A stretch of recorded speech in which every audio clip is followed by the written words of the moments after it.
So this is a map of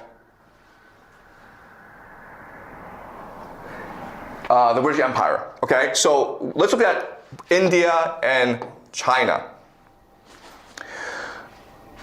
The local elites had to help the British do this, okay? The local elites had to help the British steal. The question then is, why would the local elites do that? Okay? And the reason why is, remember from last class, the local elites are in conflict with each other anyway. Okay? And what they're looking for is more power. And so what England said to local elites is, if you help us, we will help you steal the gold from this country. Okay? Do you understand? Before, if you were an elite and you lost a war or the people didn't like you, they could kill you. But now, if you help the British, you can transfer your wealth and your children abroad. Okay, does that make sense?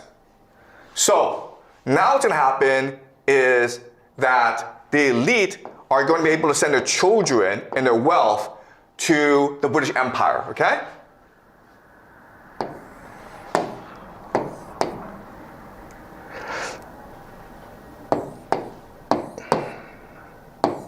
Okay? And there are certain mechanisms that allow them to accomplish this. The first mechanism is, of course, finance.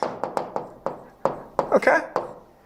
So, not only are you allowed to transfer your capital to the United Kingdom and its colonies, but they will disguise it for you. This is what we call money laundering, okay? Money laundering.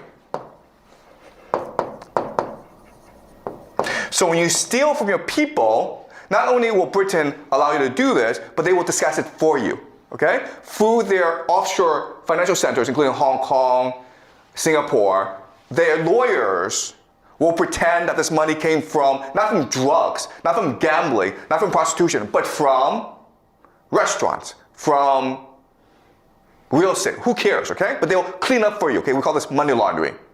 And then they will help you send it overseas where it becomes legitimate, okay? So now you have real estate investments in Australia or Canada, okay? All right? So this is a global money laundering system that encourages the local elites to be corrupt, okay? It protects them in their corruption and it incentivizes them in their corruption, okay? Does that make sense? The second thing that allows this to happen is schooling. Okay? So what do I mean by that? The British, when they conquered India and China, what they were trying to do is try to brainwash, indoctrinate the elite. So they set up these schools, right? And when you went to these schools, what did you learn? You learned English. But when you learn English, what do you learn? You learn that British culture is superior to your local culture, right? When you're learning English, you're learning about Shakespeare, you're learning about British philosophy, you're learning British history, and as a result, you slowly come to believe that the British are superior to us, and therefore I should try my best to be British, okay?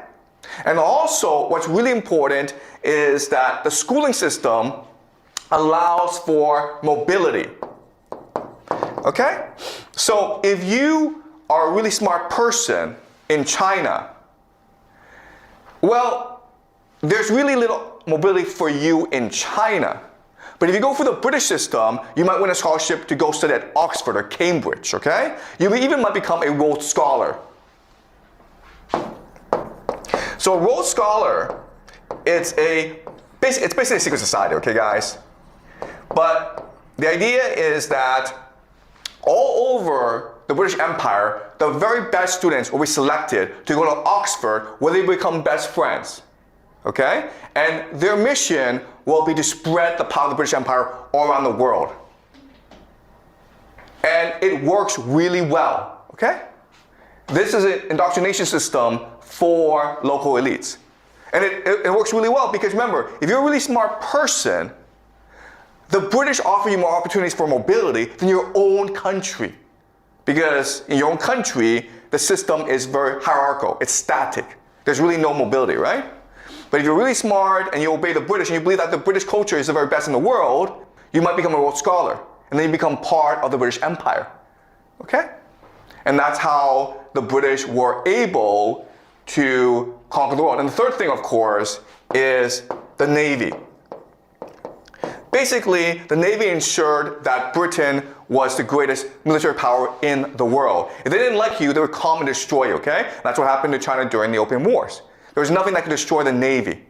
And so, these three things, okay? Finance, the Bank of England basically, schooling, or the idea of soft power, British culture, English, okay? And the third thing is the Navy created really the world's first great world empire. So as you can see, Britain spread all around the world, okay?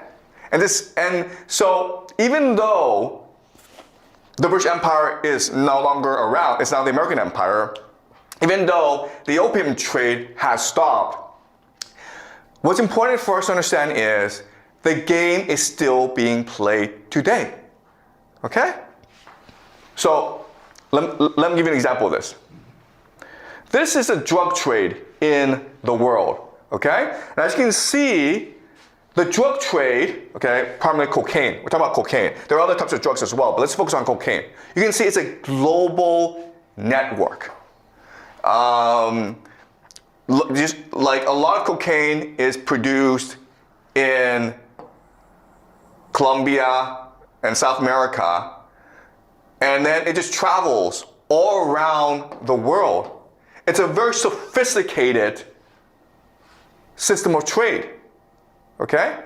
But what you need to understand is none of this would be possible without the British financial and legal system, okay? Because like, why are people taking such a risk and selling drugs? Because it's so lucrative, it's so profitable. But you can only have this market if it's being protected by a legal and financial system, okay? People will only participate in this trade. It's dangerous, but they will only participate in this trade if they can be guaranteed that they can make a lot of money, and they can use this money and protect this money, okay? So what protects this money, of course, is the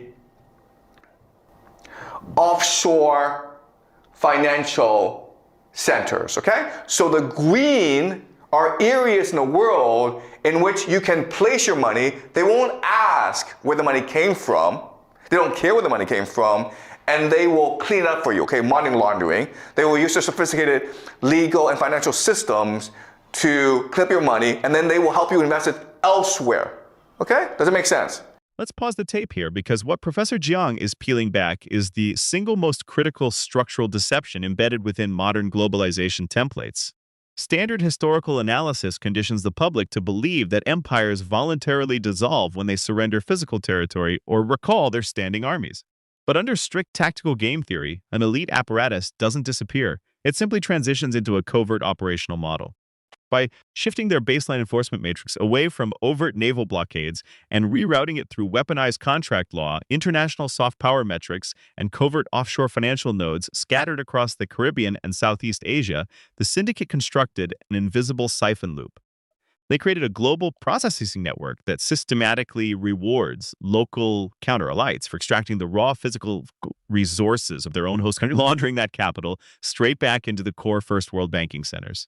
True colonization doesn't require chains. It requires a dark administrative framework that tracks and cleanses illicit global wealth. Let's look at the raw logistical mechanics fueling this systemic asymmetry. So guess what? Look at this, guys. Where are the major global financial offshore centers? Well, they're in the Caribbean, okay? They're in Panama. They are in Northern Europe. They are in the Middle East. They are in Southeast Asia. Hong Kong, Singapore, Japan. Guess what, guys? This used to be the former British Empire. Okay? So the British Empire is still around today. They transformed from one that is overt, and that uses military power in order to control the world, to one that is covert, that is secret, and that uses financial and legal means in order to control the world. Okay? And it's still the game that we play today. All right? Now, there's a question that someone asked me. Okay, it's a very good question. The question is this: if offshore financial centers like Hong Kong and Dubai are so profitable and it's such easy money, why doesn't everyone do it? Right? It's a good question, okay? And the logic is very simple. We know that gambling, prostitution, human trafficking, slavery, all profitable. Why doesn't everyone do it? Because it's immoral, okay? As a society, you need morality in to create energy, openness, and cohesion, right? People want to feel as though they're part of something good, that we're striving for a higher cause. And if you're all about slavery or prostitution or gambling or money laundering, people won't feel good about themselves. In fact, their souls will become corrupted, okay? So the classic example is like Hong Kong, right? Have you guys been to Hong Kong? One of the wealthiest cities in the world, right? Lots and lots of skyscrapers. But guess what? The people there are disgusting. They're depraved, they're unethical, they're disgusting. There's absolutely no culture to the place. There's no morality to the place. It's absolutely disgusting, okay? I don't want to live there. And if you live there, guess what? Your soul is going to become corrupted. So this is almost, you would say this is a demonic system. This system is not only evil, but it facilitates evil. It is the work of Satan. Okay? But unfortunately, this is a system that we live in today. So even though everyone will say this system is demonic, it's really underpins the world today. Because if you think about it, okay, all this corrupt money from China, India, Malaysia, they go to these places, but then this money then goes where? It goes over to Australia to invest in real estate. Okay? Do you guys know what the biggest industry in Australia is? It's banking. Okay? Banking. Which means that Australia also engages in money laundering, but they clean it up so people aren't aware of this. Do you understand? The same thing happens in Canada as well. Canada, United States as well.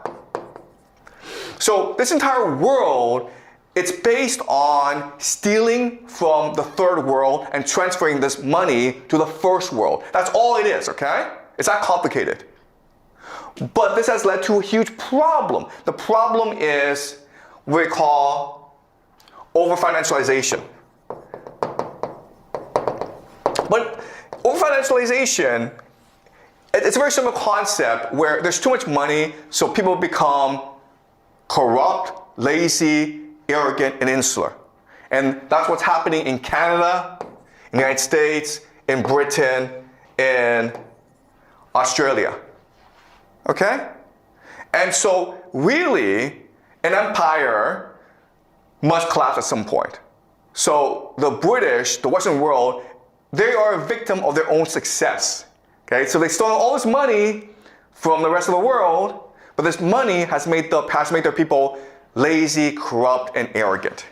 And that's why we're seeing so much conflict right now in the Western world, because this money has created a lot of inequality in the world, in the Western world, right? Where maybe 1% of all the money, 9% have very little to get by on. But you also have a lot of corruption, where the political system no longer serves the interests of the people, they only serve the interests of the rich, okay? And then you also have immorality, where nowadays people only concerned about making money. They don't want to contribute to the community, okay? So yes, we can say that the Western world, it's evil because they've stolen all this money, but really what's happened is that they've corrupted and destroyed themselves because this model has been too successful for them, okay? And that's why we're seeing so much chaos in the world today. So we are really at a game reset, or a game's end, and a new game is about to emerge because this game right now is not sustainable. Okay? the professor's final structural audit reveals an unsettling architectural reality about the life cycle of modern global hegemony. The hyper-financialization of the international trade arena is not a sustainable path to endless economic progress. It is an advanced extraction cycle that inevitably consumes the domestic host architecture from within. When a system relies on creating a continuous structural siphon from the developing world to prop up a make-believe economy, it systematically induces a lethal internal rot.